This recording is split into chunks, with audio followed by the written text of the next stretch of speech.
Saudara, 64 tokoh dianugerahi tanda kehormatan dari Presiden Joko Widodo. Dari 64 nama tersebut, 23 diantaranya merupakan Menteri Kabinet Indonesia Maju, termasuk Erlangga Hartarto yang baru saja mundur dari Ketua Umum Partai Golkar.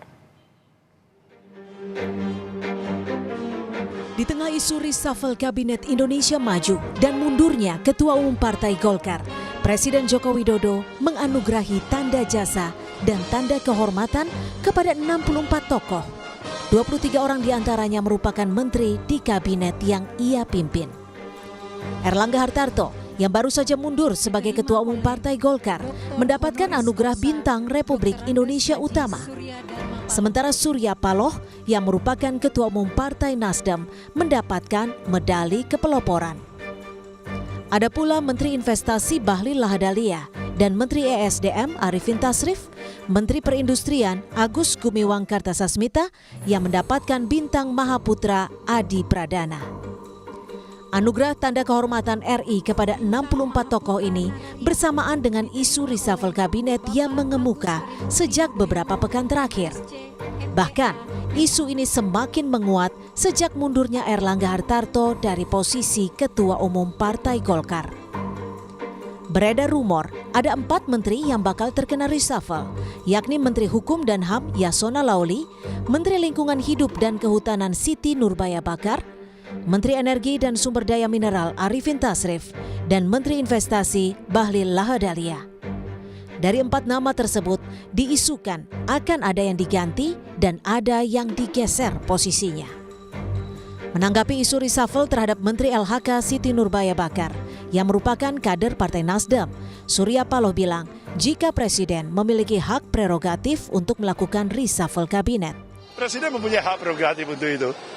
Apapun yang beliau akan lakukan, itu memang hak yang melekat, prerogatif yang dia miliki. Kalau misalkan Menteri dari Nasdem habis di kabinet, beliau akan sudah mempertimbangkan baik-baik. Kita tetap berpikir seperti saya katakan tadi, mengedepankan positive thinking kita. Hal serupa juga disampaikan Sekjen PD Perjuangan Hasto Kristianto saat menanggapi beredarnya isu reshuffle terhadap Menteri Hukum dan HAM yang juga kader PDIP Yasona Laoly. Ya, kita menghormati hak prerogatif dari Presiden itu. Sejak awal kita kan nggak pernah neko-neko. Ketika kami menghantarkan jadi Presiden, apakah kemudian kami minta seluruh menteri? Kan juga tidak. Kami bisa bekerja sama dengan partai politik. Kami nggak pernah melakukan tekanan-tekanan, tidak pernah ada dendam ya terhadap masa lalu. Kami menatap masa depan. Di akhir masa tugasnya, Presiden Jokowi kembali mengirim sinyal soal reshuffle meski tidak menjawab pasti kapan akan dilakukan. Ada? Ya kalau diperlukan. jadi sudah ada keperluan. Kalau diperlukan. Saya kan udah ngomong dari dulu kalau diperlukan.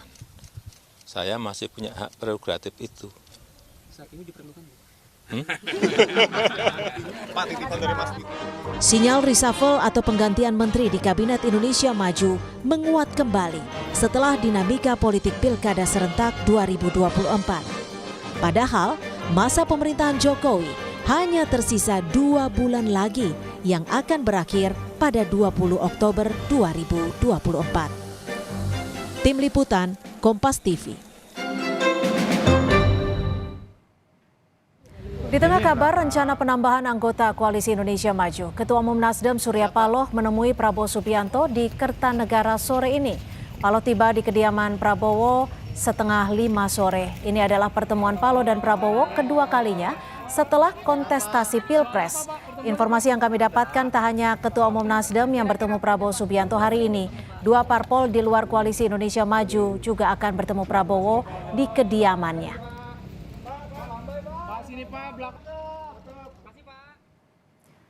Tanda jasa dan tanda kehormatan diberikan Presiden Joko Widodo di tengah isu reshuffle dan guncangan di Partai Golkar. Lalu adakah pesan yang ingin disampaikan Presiden Jokowi ketika memberikan tanda penghargaan tersebut? Dinamika politik terus bergulir, termasuk yang terbaru adalah pertemuan Surya Paloh dengan Prabowo Subianto. Kita bahas bersama Direktur Eksekutif Poltreking Indonesia, sudah ada Mas Hanta Yuda. Terima kasih Mas Hanta sudah bergabung bersama kami di Kompas Petang. Terima kasih, selamat sore Cynthia. Yang terbaru, Surya Paloh menemui Prabowo Subianto di Kertanegara. Ini memastikan sinyal bahwa Partai Nasdem akan masuk ke Kim Plus ya? Ya, ini menunjukkan bahwa tendensi atau kemungkinan terwujudnya Kim Plus itu semakin terrealisasi. Jadi Kim Plus itu terkonsolidasinya semakin jelas ya kalau kita lihat. Itu satu. Artinya tidak hanya Partai Nasdem, tapi juga PKB, mungkin juga PKS, Cynthia. Nah, ini yang kita sayangkan, kemungkinan hanya PDI Perjuangan yang tersisa.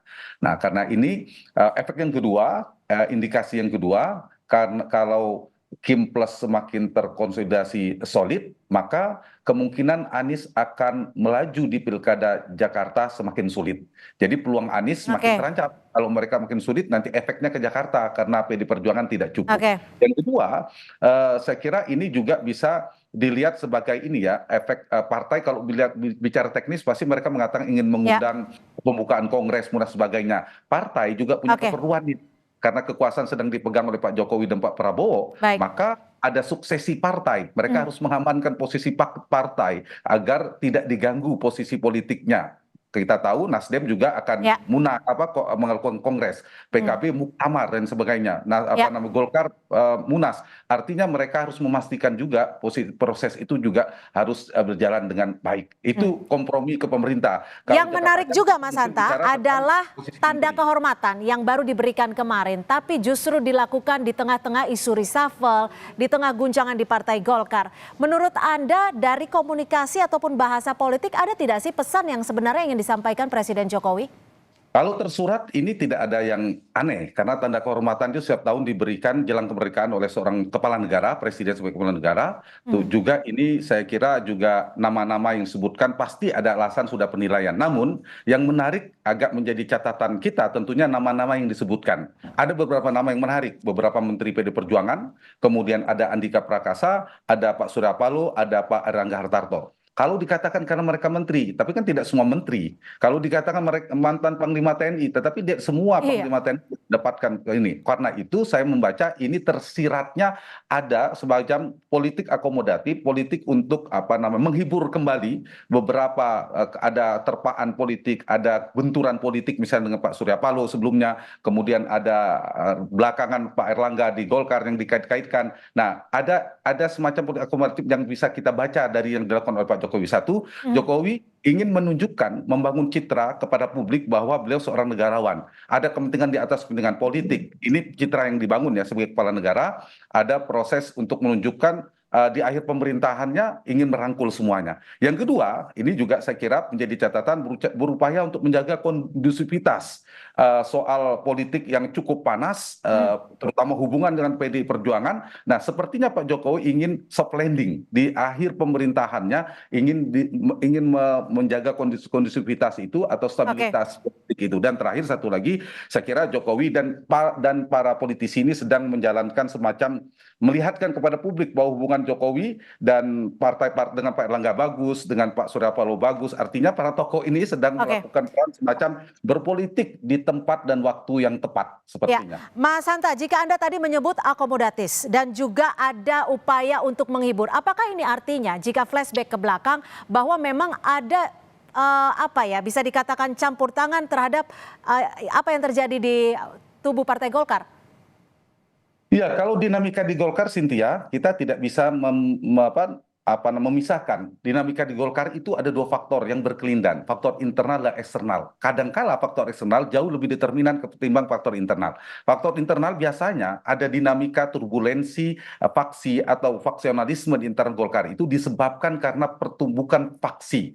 Nah, itu yang biasanya di internal. Tapi untuk kali ini ada dinamika di mana meminta Pak Erlangga mundur dan sebagainya, tapi tidak begitu kencang memang dibandingkan sebelum-sebelumnya. Yang kedua, yang saya katakan berkelindan, biasanya ada terpaan gejolak politik, semacam badai politik dari luar. Nah, karena itu saya kerap mengatakan Golkar ini tingkat institusionalisasinya, kelembagaannya, derajat kesistemannya tinggi dan sebagainya, tapi kelemahannya dia adalah derajat otonominya dan mengambil keputusan sangat rendah. Artinya dia sangat bergantung pada kekuasaan. Jadi kalau melihat Golkar itu pemilik sahamnya tidak ada, tapi siapapun yang menjadi Presiden Republik Indonesia itu memiliki peran yang sangat besar. Jadi kira-kira itu benangnya. Kalau ada dinamika di Golkar, siapa yang terpilih dan seterusnya, restu dan pengaruh yang sedang berkuasa itu amat sangat menentukan di dalam dinamika internal Golkar.